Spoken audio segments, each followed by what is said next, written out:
In 1975, in the quiet coastal town of Evans Head, Australia, a brotherhood was born.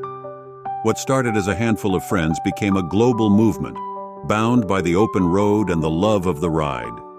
From the loss of one brother, Gordon Osborne, rose the spirit of many, and in his memory, the EasyRiders SMC came alive.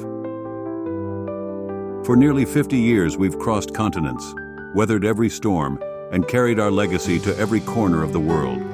From the shores of Australia to the heart of Russia, through the rugged hills of England and the vast highways of America, from the wild roads of New Zealand to the bustling streets of Thailand and the coastlines of Central America.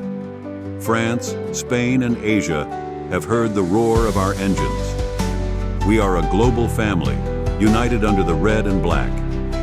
50 years of unity, 50 years of freedom, bound by brother and sisterhood, strengthened by the journey. We are more than just riders. We are a family that carries the flame of our fallen, like Gordon Osborne, whose spirit rides with us every mile. It's a legacy, a worldwide community built on friendship, respect, and the call of the road. 50 years strong, and we're just getting started. EasyRiders forever. Forever EasyRiders.